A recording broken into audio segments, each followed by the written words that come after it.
This bill is actually a variation of an amendment we debated on the floor last year during the RhodeWorks toll debate. And we had a really vigorous debate on that, so I won't belabor it, and I'll just hit the main points quickly, Mr. Chairman, and then take questions. Thank you. You're very welcome, sir.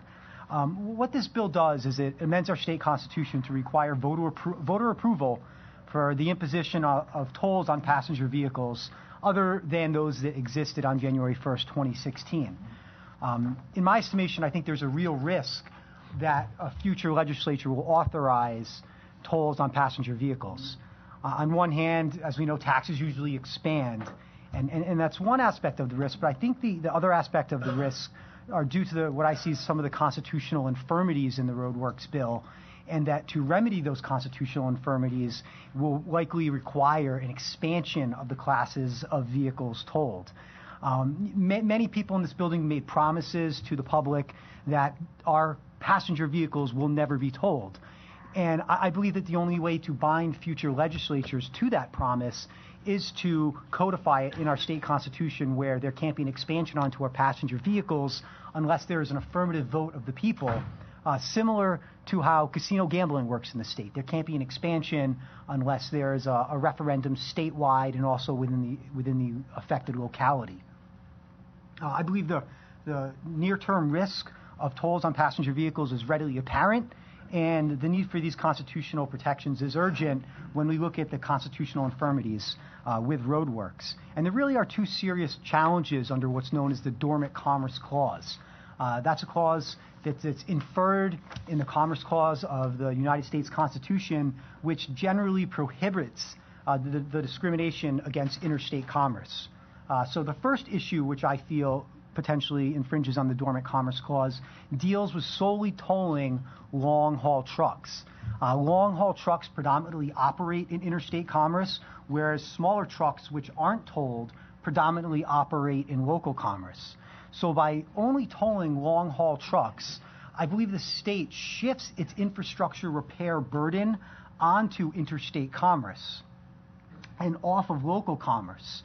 And such protectionism is usually disfavored by the courts because they say, what if every state did this? What if every state sought to shift its infrastructure repair burden onto interstate commerce?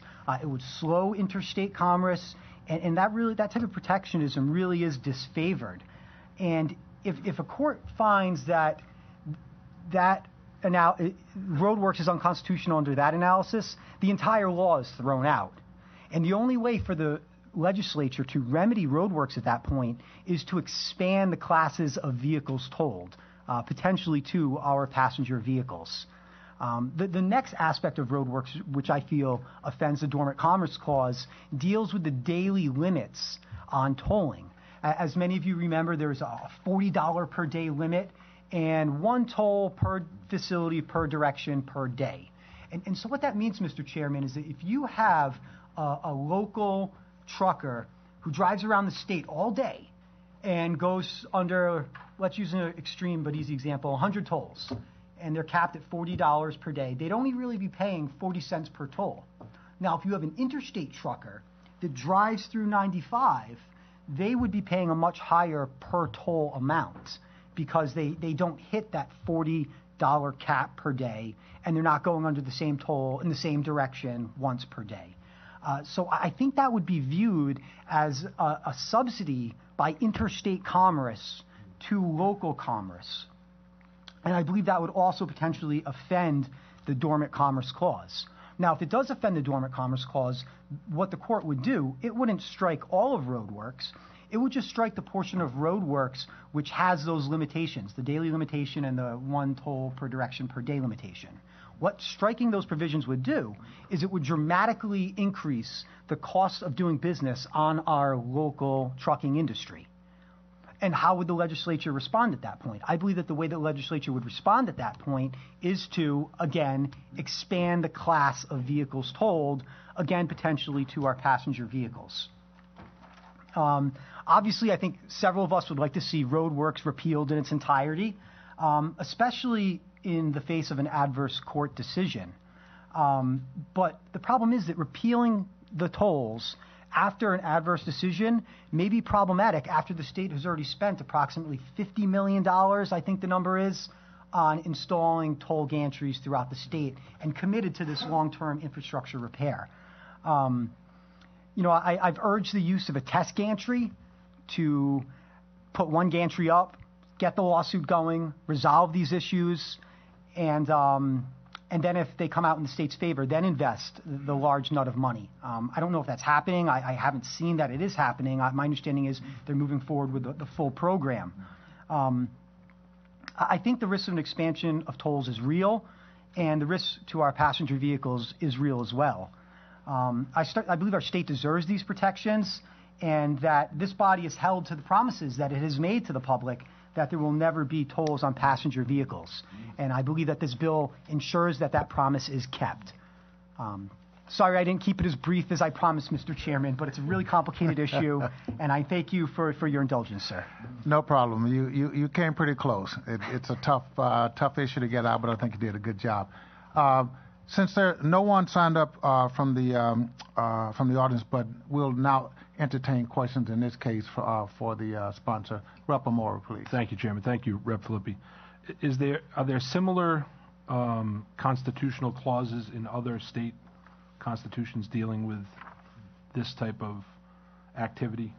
No. I haven't found any. But the reason why I think it rises to the level of constitutional protections is that our United States Supreme Court has held multiple times, I think beginning in the 1870s, that an individual's right to interstate commerce to freely move is a constitutional right. And the Supreme Court has read that into our federal constitution, and that's why I want to seek to vindicate that right in our state constitution. And if you read through our state constitution, there are some innocuous clauses in there. There's clauses that deal with taking off-street parking by municipalities. So I understand your question, and I think the implication of your question is, does this rise to something that should be constitutionally protected?